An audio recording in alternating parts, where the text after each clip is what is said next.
Hey guys, what's going on? Welcome back to the channel. Star Agent Cull Gaming here, back with another Marvel Future Fight video, guys. Today in this video we're gonna take tier 3 Sharon with the new Star Knight armor, and we're gonna jump into World Boss Ultimate Cull Obsidian stage 90. We're gonna showcase how freaking powerful this girl is in the World Boss Ultimate, guys. That's actually the objective of this video.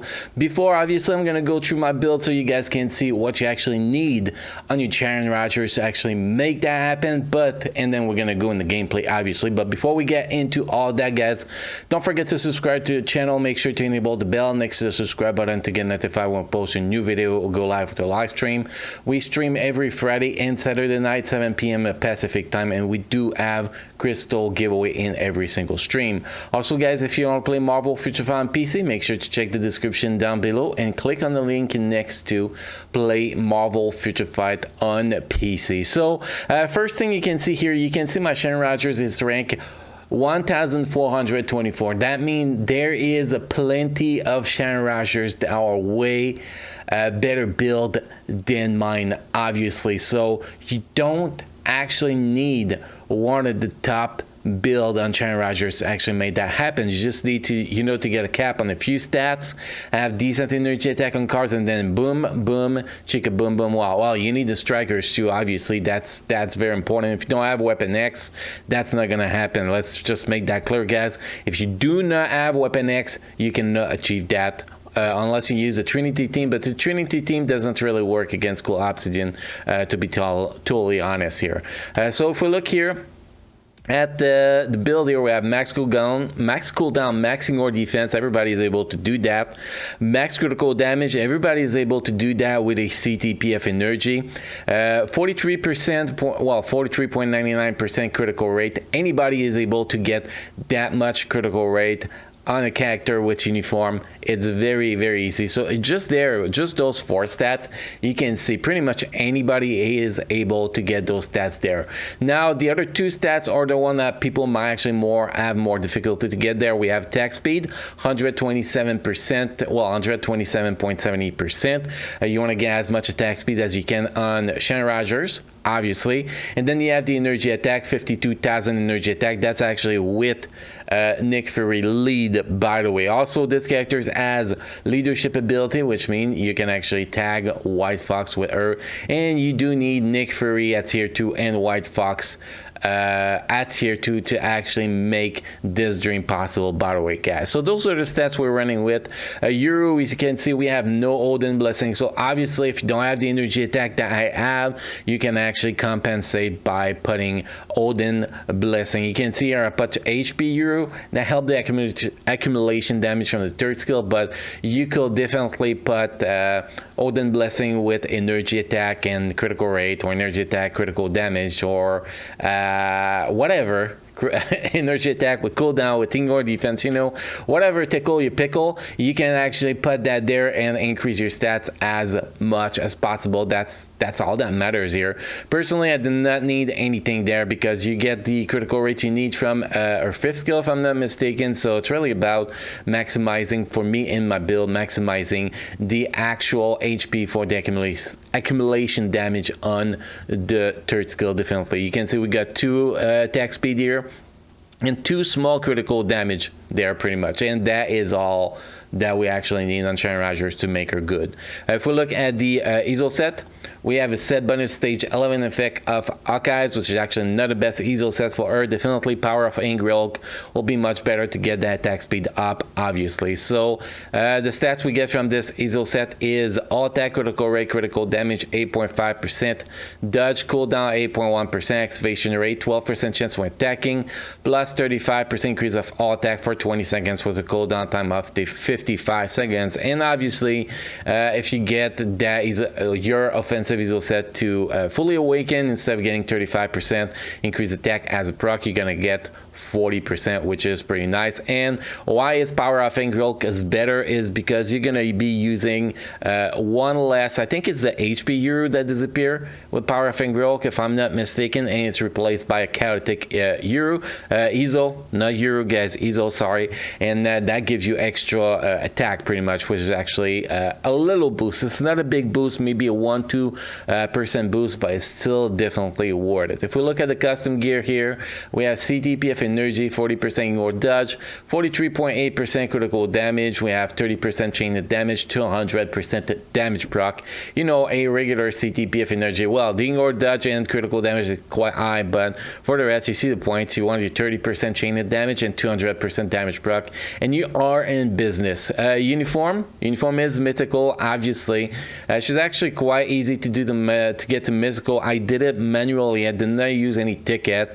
We get so many biometrics for her every day for the past few years. Well, maybe not every day, but once in a while we get biometrics for her. So it's very easy to get the biometrics to actually get her up, to be honest, for the uniform. So we get all attack 25%, attack speed as bonus option. We're not gonna say the stats here, you can see it. So we get attack speed here, we get energy attack. We don't have this uniform up, so we're losing a lot of damage there. Obviously we get attack speed here. Again, this uniform is only rare. Dodge here because there's nothing else that I can put there. And then we have all attack on this one with the Eric uniform. Again, the slot number 2 and slot number 5 could do much better to get a lot more attacks, obviously. If we look at the skills, well, the uniform bonus first, I forgot. So uniform bonus, you get chain of damage increased by 20% when attacking. That's a full time, so it's not a proc, it's not nothing, it's always there. And decrease all damage received by 10%. Then you got 5 skill changes. We're gonna go through the skills now. Tier 2 passive, tier 1 passive, tier 3 skills stay the same, so we're not gonna pay attention to them. First skill and second skills are just filler. Pretty much if you do not have Blade Twister on the Wall Boss Ultimate, once you finish your rotation, which is going to be 3, 5, 4, you're going to use 1, cancel into 2, and then kite around pretty much. That's what you want to do, so you can charge your tier 3 skill as fast as possible, and that's pretty much it. So skill number 1, skill number 2 are only filler. If you have Blade Twister, if you're in any danger, you don't use them. And just after you use your 4th skill, you just run away till your 3rd skill is ready again. So the rotation is 3rd skill, 1st skill to be used. You're gonna get 100% chance for immunity to all damage for 5 seconds, and then you get accumulated damage. You can see here why the HP is important, because the total true damage accumulated cannot exceed 15% of HP, and the more HP you have, and the more that 15% is actually. So that's pretty much how it actually works here. Pretty simple. So that 3rd skill for the accumulated damage and immunity to all damage, then you cancel that 3rd skill right away into the 5th skill. 5th skill is going to give you 35% critical rate increase. So you only need 40% critical rate to be critical rate cap on this girl. Then you're going to get 10% recovery of max HP. To actually get the healing from that skill, you need to wait till she brings the spear back down. And anyway, you want to wait till the spears come back down to actually cancel that skill, so you can actually get your proc as early as possible on either your 4th skill or your tier 3 skill. So once you cancel that skill, if the tier 3 skill is ready, you're gonna go into the tier 3 skills.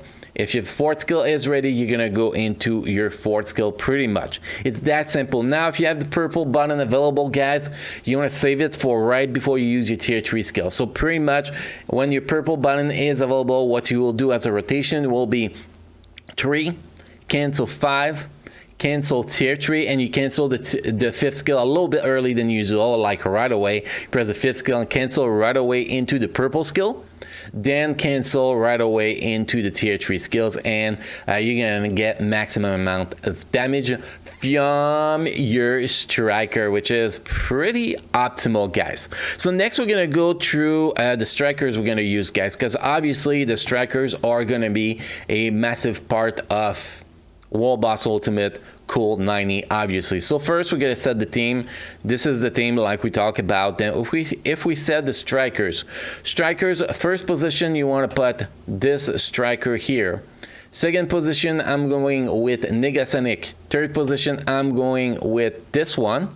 what's the name? Lady Deadpool. Fourth position, I'm going with this one, Scarlet Witch for the CC and a little bit of defense down. And the last position, I'm going with, actually, fourth position is Rachel Summers, and fifth position is that. Rachel Summers bring you CC.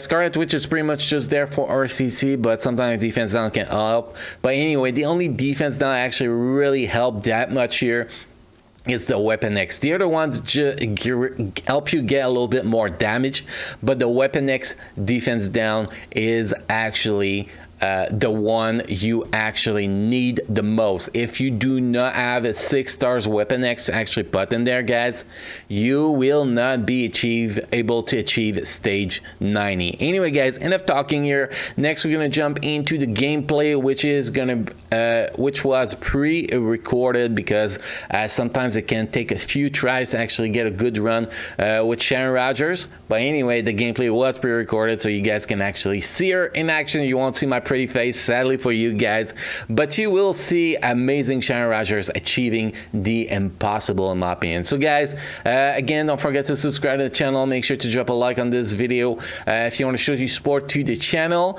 Hopefully you guys enjoyed this video. If you want more videos like that, make sure to let me know in the comment section, guys. And if you have any question, feedback, whatever, again, comment section down below. Make sure to type what you gotta type, and I'll get back to you guys as soon as possible. So you guys enjoy the gameplay section, and on that, I will see you next time.